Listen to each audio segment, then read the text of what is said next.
Olá, eu sou Guto Azevedo, professor de matemática, e este é mais um vídeo sobre o PET volume 4. Para assistir a todos os vídeos que já foram publicados até o momento, clique no cartãozinho que vai aparecer lá no outro canto da tela na parte de cima. E se você quiser assistir aos vídeos antes deles serem publicados no YouTube, se inscreva no meu canal no Telegram, tem um link na descrição do vídeo. Eu publico os vídeos lá primeiro, depois é que eles se tornam públicos no YouTube. E na descrição do vídeo também há links para você acessar o meu site e as minhas redes sociais. Depois dá uma olhadinha lá. Agora, vamos às atividades. Nesse vídeo vamos falar sobre progressão geométrica.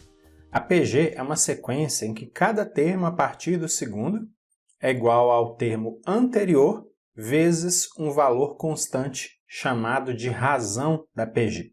Essa aí é a fórmula do termo geral de uma PG. Nessa fórmula, AN é um termo geral, A1 é o primeiro termo, Q é a razão da PG e N pode ser o número de termos da PG ou então a posição de um termo.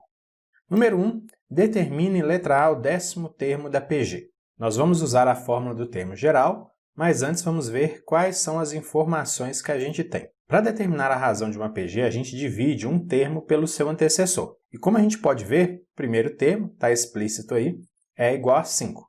Na fórmula do termo geral, veja que eu substituí a letra N por 10, A1 por 5 e a razão Q por menos 3. Desenvolvendo os cálculos, fica A10 igual a 5 vezes menos 3 elevado a 9. Menos 3 elevado a 9 é igual a menos 19.683. E 5 vezes menos 19.683 é igual a menos 98.415. Então, menos 98.415 é o 10º termo da PG. Letra B, determine o 5º termo da PG. A razão dessa PG que aparece aí é 5 e o primeiro termo é 1. Aí, na fórmula do termo geral, eu substituí a letra N por 5, A1 por 1 e a razão Q por 5. Desenvolvendo os cálculos, nós temos que A5 é igual a 5 elevado a 4 e 5 elevado a 4 é igual a 625. Então, 625 é o 5º termo da PG. Letra C. A razão da PG na qual A1 é igual a 2 e A7 é igual a 8.192. Na fórmula do termo geral, veja aí, eu substituí a letra N por 7 e A1 por 2. E de acordo com a questão, A7 igual a 8.192. Então, eu substituí A7 por 8.192. Então, a gente vai ter 8.192 é igual a 2 vezes Q elevado a 6. Aí eu passei o 2 dividindo para o primeiro membro, e 8.192 dividido por 2 é igual a 4.096. Fatorando 4.096, a gente encontra 4 elevado a 6. Aí nós temos uma igualdade, 4 elevado a 6 e Q elevado a 6. Como os expoentes são iguais, as bases também são iguais. Então, 4 é igual a Q. Portanto, a razão da PG é igual a 4. Letra D. Determine o número de termos de uma PG em que AN é igual a 1458, A1 é igual a 18 e Q é igual a 3. Veja, na fórmula eu substituí AN por 1458, A1 por 18 e a razão Q por 3. Aí agora é só fazer contas prestando bastante atenção a cada passo. Veja que eu desmembrei o 3 elevado a n menos 1 em um produto e aí ficou 3 elevado a n vezes 3 elevado a n menos 1. Aí tem que lembrar que multiplicar por 3 elevado a n menos 1 é o mesmo que dividir por 3. E 18 dividido por 3 é igual a 6. Aí eu passei o 6 dividindo para o primeiro membro, 1458 por 6 é 243, e o 243 na forma fatorada é igual a 3 elevado a 5. Como nós temos uma igualdade de bases, 3 elevado a 5 é igual a 3 elevado a n, isso significa que os expoentes também são iguais. Então, 5 é igual a n. Isso significa que essa PG tem 5 termos. Número 2. Ao observar uma bactéria com o auxílio de um microscópio, um técnico nota que ela se subdivide em duas ao fim de 1 hora e que cada nova bactéria tem o mesmo comportamento. Nessas condições, responda as questões a seguir. Letra A. Qual é o termo geral da sequência formada pelas quantidades de bactérias após cada subdivisão? Essa sequência vai ser uma PG em que o primeiro termo é igual à quantidade de bactérias após a primeira subdivisão, por isso eu coloquei A1 igual a 2. Além disso, como após cada hora cada bactéria se subdivide em duas, a razão dessa PG é 2, o que significa que a cada hora a quantidade de bactérias vai dobrar. Veja aí que eu substituí agora, na fórmula do termo geral, A1 e Q por 2. Essa fórmula aí já está ok, mas dá para a gente trabalhar um pouquinho mais. A gente sabe que 2 é igual a 2 elevado a 1. E aí, como nós temos uma multiplicação de bases iguais a 2, nós podemos somar os expoentes. E aí a gente conclui que a n é igual a 2 elevado a n, de forma mais simplificada, e essa é a fórmula do termo geral da PG específica dessa atividade. Letra B. Quantas bactérias resultarão desse processo ao final de 8 horas? O objetivo, então, é encontrar o oitavo termo da PG agora. Veja aí, eu substituí na fórmula que a gente acabou de encontrar a letra n por 8. E 2 elevado a 8 é igual a 256. Portanto, ao final de 8 horas, haverá 256 bactérias. Número 3. Para comemorar o aniversário de uma cidade, a prefeitura organiza 4 dias consecutivos de atrações culturais. A experiência de anos anteriores mostra que, de um dia para o outro, o número de visitantes no evento é triplicado. É esperada a presença de 345 visitantes para o primeiro dia do evento. Uma representação possível do número esperado de participantes para o último dia é... E aí nós temos 5 alternativas. Vamos ver as informações que a gente consegue retirar do texto. A gente pode interpretar essa situação como uma progressão geométrica. Vamos lá, o primeiro termo vai ser 345, porque essa é a quantidade esperada de visitantes para o primeiro dia do evento, e a razão Q é 3, porque de um dia para o outro o número de visitantes é triplicado. Veja que na fórmula do termo geral é substituir a letra n por 4, porque o último dia do evento é o quarto dia. E também substituir A1 por 345 e a razão Q por 3. Então, A4 é igual a 345 vezes 3 elevado a 3. E aí a gente para por aqui porque, analisando as alternativas, em todas elas o 345 aparece. E a resposta correta, então, vai ser a letra C. Você pode reparar aí que apenas a ordem dos fatores foi alterada, mas o resultado da multiplicação é o mesmo. Agora nós vamos ver mais duas fórmulas. A primeira delas, essa que está aparecendo aí na tela, ela é válida para PGs finitas e para situações em que a razão é diferente de 1 e também diferente de 0. Nessa fórmula, Sn indica a soma dos n primeiros termos da PG, A1 é o primeiro termo, n é a quantidade de termos somados e Q é a razão da PG. E aí nós temos agora uma outra fórmula de soma que é utilizada em PGs infinitas em situações muito específicas em que a razão é um valor entre menos 1 e 1. Nessa segunda fórmula, S indica o valor dessa soma, A1 é o primeiro termo e Q é a razão. Número 4, determine a soma dos 6 primeiros termos da PG que está aparecendo aí. Veja que a razão dessa PG é igual a menos 2 e o primeiro termo da PG é 2. Nesse caso, a gente vai utilizar então a primeira fórmula porque nós temos uma quantidade finita de termos para somar. Aí eu substituí a letra n por 6, A1 por 2 e a razão Q por menos 2. Agora é só fazer um monte de continhas, prestando bastante atenção, tomando bastante cuidado. Menos 2 elevado a 6, lá no numerador, dá 64. 1 menos 64 dá menos 63. 2 vezes menos 63 dá menos 126.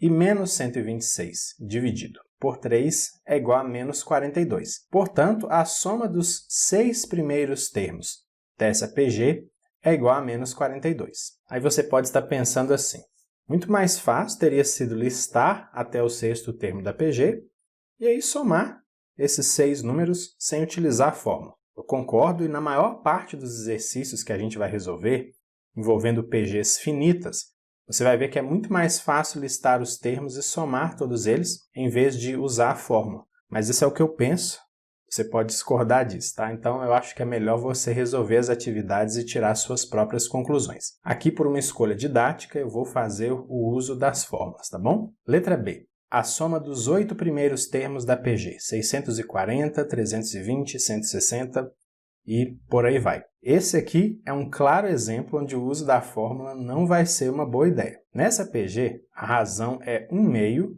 e o primeiro termo é 640. Aí eu fiz as substituições na fórmula de soma para PGs finitas.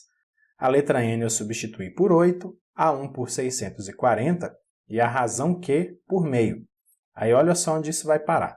Lá em cima no numerador nós temos 1/2 elevado a 8 é igual a 1 sobre 256. Aí agora eu desenvolvi os cálculos dentro dos parênteses, transformei agora a divisão em uma multiplicação, invertendo a fração 1/2, aí ficou 2 sobre 1. 640 vezes 2 dá 1280. E aí você faz mais umas continhas e acredite, o resultado vai dar 1275. Esse aí é o valor da soma dos 8 primeiros termos da PG. Teria sido mais fácil listar os 8 termos e aí fazer a soma dos 8 valores sem a necessidade da fórmula. Você concorda? Letra C. Determine a soma dos infinitos termos da PG infinita 20, 10, 5 e continua infinitamente. A razão dessa PG é 1/2 e o primeiro termo é igual a 20. Veja que é uma PG infinita e a razão é um número menor do que 1. Então, a gente pode utilizar a segunda fórmula de soma. Veja aí, eu substituí A1 por 20 e Q por meio. Então, S, a soma, vai ser igual a 20 dividido por meio. Transformando isso em multiplicação, a gente tem 20 vezes 2 e 20 vezes 2 é igual a 40. Então, 40 é o valor da soma dos infinitos termos dessa PG. Letra D. Determine a soma dos termos da PG 1, 2 e continua, e o último termo é 512. Veja que a razão dessa PG é 2, o primeiro termo é 1, e como essa é uma PG finita, para a gente calcular a soma, primeiro nós precisamos descobrir quantos termos essa PG tem. Para isso a gente vai precisar resgatar lá a fórmula do termo geral da PG. Aí, na fórmula do termo geral, eu substituí o AN por 512, A1 por 1 e substituí a letra Q por 2, a razão por 2. Assim, a gente consegue determinar o valor de N, que é o número de termos da PG. Fatorando o 512, a gente encontra 2 elevado a 9. E no segundo membro, 1 vezes 2 elevado a N-1 é simplesmente 2 elevado a N-1. E aí nós temos agora uma igualdade de bases. As duas bases são iguais a 2, então os expoentes têm que ser iguais. 9 tem que ser igual a n-1. Aí a gente passa o menos 1 para o primeiro membro, ele vai somando, e 9 mais 1 é igual a 10. Então, essa PG tem 10 termos, só que não acabou aqui. A gente vai calcular agora a soma desses 10 termos e, para isso, nós vamos usar a fórmula da soma dos termos para PGs finitas. Veja aí, na fórmula eu substituí a letra N por 10, A1 por 1 e a razão Q por 2. Desenvolvendo os cálculos, a gente tem S10 igual a 1 menos 1024 sobre menos 1. No numerador, 1 menos 1024 é igual a menos 1023. E menos 1023 dividido por menos 1 é 1023. Então, a soma dos 10 termos dessa PG é igual a 1023. Como eu disse, nessa questão também teria sido mais fácil listar todos os termos e depois somar tudo. Mas eu estou usando as fórmulas para te mostrar como que as coisas funcionam usando as fórmulas. Se o objetivo fosse só resolver e dar as respostas de qualquer jeito, não precisaria do vídeo, né? Número 5. Qual é a quantidade de elementos da PG finita que está aparecendo aí, sabendo que a soma dos termos dessa PG é 1023? A razão é 2, o primeiro termo é 1, e aí, na fórmula da soma para PGs finitas, eu substituí Sn por 1023, A1 por 1 e a razão Q por 2. Desenvolvendo os cálculos, a gente tem 1023 é igual a 1 menos 2 elevado a n dividido por menos 1. Veja que no segundo membro eu dividi os dois termos do numerador por menos 1. Aí os sinais inverteram, né? Passei o menos 1 agora para o primeiro membro somando, e 1023 mais 1 é igual a 1024. Fatorando 1024, a gente encontra 2 elevado a 10. Então, a gente tem uma igualdade de bases. Quando isso acontece, é porque os expoentes também são iguais. Então, essa PG ela tem 10 termos. Número 6. Uma moça seria contratada como balconista para trabalhar de segunda a sábado nas 2 últimas semanas que antecederiam o Natal. O patrão ofereceu R$ 1 pelo primeiro dia de trabalho nos dias seguintes, o dobro do que ela tinha recebido no dia anterior. A moça recusou o trabalho, mas se ela tivesse aceito a oferta, quanto teria recebido pelos 12 dias de trabalho? Se a gente considera os valores que seriam pagos a cada dia, eles vão formar uma PG de 12 termos. O primeiro termo da PG é 1, que é o valor que o patrão propôs pagar pelo primeiro dia de trabalho. E a razão dessa PG é 2, porque os valores pagos dobrariam a cada dia. Veja aí, eu substituí na fórmula de soma de PGs finitas a letra N por 12, A1 por 1 e a razão Q por 2. No numerador, 2 elevado a 12 é 4.096. E no denominador, 1 menos 2 dá menos 1. 1 menos 4.096 no numerador é menos 4.095. E menos 4.095 dividido por menos 1 é 4.095. Então veja só, a moça teria recebido R$ 4.095 ao todo pelos 12 dias de trabalho. Será que ela fez então um bom negócio recusando essa proposta? Número 7. As entradas para um show de rock foram vendidas nos 10 dias anteriores ao espetáculo. No primeiro dia foram vendidas apenas 42 entradas, mas aos poucos o interesse do público aumentou, de modo que nos demais dias a venda de entradas foi sempre o dobro do dia anterior. Quantas entradas foram vendidas para esse show? E aí nós temos 4 alternativas. A gente pode interpretar essa situação como uma PG de 10 termos, já que são 10 dias de vendas de ingressos, e o objetivo é calcular a soma dos 10 termos dessa PG. Além disso, o primeiro termo é igual a 42, que é a quantidade de entradas que foram vendidas no primeiro dia, e a razão da PG é 2, porque o texto diz que a venda de entradas foi sempre o dobro do dia anterior. Na fórmula de soma de PGs finitas, veja aí, eu substituí a letra N por 10, A1 por 42 e Q, a razão, eu substituí por 2. No numerador, 2 elevado a 10 é 1024 e no denominador, 1 menos 2 é menos 1. 1 menos 1024 dá menos 1023, né?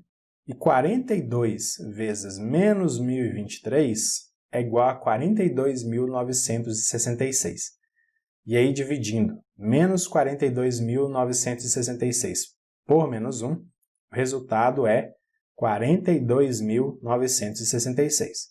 Portanto, o total de entradas vendidas é igual a 42.966, então a alternativa B é a correta. Número 8. Considere a sequência dos 5 círculos a seguir. Sabendo que o raio de cada um desses círculos mede 1/2 do raio do círculo anterior, metade, né? Responda às questões que seguem. Letra A. Qual é a soma dos perímetros das circunferências desses círculos? Vamos lembrar aí da fórmula do perímetro do círculo, 2 vezes π vezes r, 2πr. Aí a gente pode considerar que os perímetros dos círculos formam uma PG, já que o perímetro depende da medida do raio, e o raio vai sendo sempre reduzido à metade de um círculo para o outro. O primeiro termo da PG é o perímetro do primeiro círculo, dá 32π. E o segundo termo da PG é o perímetro do segundo círculo, 16π. Dividindo o valor de A2 por A1, nós encontramos a razão 1/2 para essa PG. E agora nós vamos então utilizar a fórmula de soma para PGs finitas. Veja aí que eu substituí a letra N por 5, A1 por 32π e a razão Q por meio. No numerador, 1/2 elevado a 5 é igual a 1 sobre 32. E no denominador, 1 menos meio dá meio. Agora eu desenvolvi um pouco mais os cálculos ali nos parênteses do numerador e transformei a divisão em multiplicação. Veja que dá para cancelar esses dois fatores iguais a 32, assim a gente simplifica bastante os cálculos, né? Então fica π vezes 31 vezes 2. E o resultado dessa multiplicação é 62π. Portanto, 62π é a soma dos perímetros das circunferências desses círculos. Letra B. Qual é a soma das áreas desses círculos? Vamos lembrar aí a fórmula da área do círculo, π vezes r². πr2. Agora nós vamos ter uma nova PG que é formada pelos valores das áreas de cada um desses 5 círculos. O primeiro termo da PG é a área do círculo de raio 16, ou seja, 256π. O segundo termo da PG é a área do círculo de raio 8, ou seja, 64π. E dividindo A2 por A1, nós encontramos 1/4 para a razão da PG. Olha onde isso vai parar na hora da gente usar a fórmula. Acompanhe comigo. Ó. Na fórmula de soma de PGs finitas, eu substituí a letra N por 5, A1 por 256π e a razão Q por 1/4. Lá no numerador, eu calculei a potência e encontrei 1 sobre 1024. E no denominador, 1 menos 1/4 dá 3/4. Aí eu desenvolvi um pouco mais os cálculos nos parênteses lá no numerador e transformei a divisão em uma multiplicação invertendo a fração 3/4, aí passou a ser 4/3. E aí, acredite, fazendo os cálculos necessários, você vai encontrar o resultado 341π. Isso significa que a soma das áreas dos 5 círculos é igual a 341π. Observação. Tanto na letra A quanto na letra B dessa questão, da questão 8, seria mais fácil não usar a fórmula de soma. Na minha opinião, teria sido mais simples listar cada um dos perímetros e cada uma das áreas e depois fazer as somas. Número 9. Na soma dos termos da PG, que aparece aí, obtém-se 2186. O valor de N é 5, 6, 7 ou 8. Essa questão tem uma pegadinha, eu vou falar mais sobre isso durante a resolução. Veja que a razão dessa PG é 3 e o primeiro termo é igual a 2. E nós vamos usar a fórmula de soma para PGs finitas. Veja que eu substituí Sn por 2186, A1 por 2 e a razão Q por 3. A única incógnita aí é a letra N agora. E você precisa lembrar que nessa fórmula, N é o número de termos que estão sendo somados na PG. Guarda essa informação, eu vou repetir. Nessa fórmula, N é o número de termos que estão sendo somados na PG. Então, o valor de N que a gente vai encontrar é o número de termos que estão sendo somados nessa PG, tá bom? Vamos lá. No denominador, nós temos que 1 menos 3 é igual a menos 2. E aí dá para dividir o numerador e o denominador por 2. Quando a gente faz isso, fica 2186 é igual a 1 menos 3 elevado a n dividido por menos 1. No segundo membro, eu dividi os dois termos do numerador por menos 1, aí a gente encontra 2186 é igual a menos 1 mais 3 elevado a n. A gente inverte os sinais aí depois da divisão. Aí eu passei o menos 1 somando para o primeiro membro. E 2186 mais 1 é 2187. Fatorando 2187, a gente encontra 3 elevado a 7. E como nós temos uma igualdade de bases, os expoentes precisam ser iguais. Então, o número de termos dessa PG é igual a 7. Essa PG tem 7 termos. Aí toma muito cuidado com a pegadinha, não vá correndo marcar a alternativa C, porque esse N que a gente encontrou não é o valor do expoente do 3 que aparece lá no último termo da PG. Como eu disse há pouco tempo, eu vou repetir, esse N aqui é o número de termos da PG. Tá, mas como que a gente faz então para encontrar o valor do expoente lá do último termo da PG, aquele Nzinho que aparece lá? Não é complicado, a gente já sabe que essa PG tem 7 termos, então a gente agora vai listar cada um desses 7 termos, e aí, o expoente do 3 no sétimo termo, no último termo dessa PG, é o N que a gente está procurando desde o início, que é o que a questão está perguntando. A gente sabe que A1 é igual a 2. E se eu escrevo 2 vezes 3 elevado a 0, é a mesma coisa que escrever só 2, porque 3 elevado a 0 é 1. Então, 2 vezes 1 dá 2 mesmo. A2 é igual a 2 vezes 3, mas se eu quiser escrever 2 vezes 3 elevado a 1, também não muda nada. E aí, acompanhando o que está escrito ali na PG, A3, o terceiro termo, é 2 vezes 3 elevado a 2. A4 é 2 vezes 3 elevado a 3. A5 é 2 vezes 3 elevado a 4. E A6 é 2 vezes 3 elevado a 5. Aí chega o A7, o último termo da PG, que é 2 vezes 3 elevado a 6. O expoente que aparece ali no 3, no último termo, é 6. Então, a resposta correta é a letra B. Então é isso, finalizamos aqui mais uma sequência de atividades do PET volume 4. Reforçando o que eu disse lá no início, na descrição há links para você acessar o meu site, minhas redes sociais e também para se inscrever no meu canal no Telegram. Se você gostou desse vídeo e, claro, se quiser, compartilhe com outras pessoas. E se quiser receber um aviso sempre que um vídeo novo for publicado, se inscreva no canal e ative o sininho das notificações. Grande abraço para você, bons estudos e até a próxima. Tchau, tchau!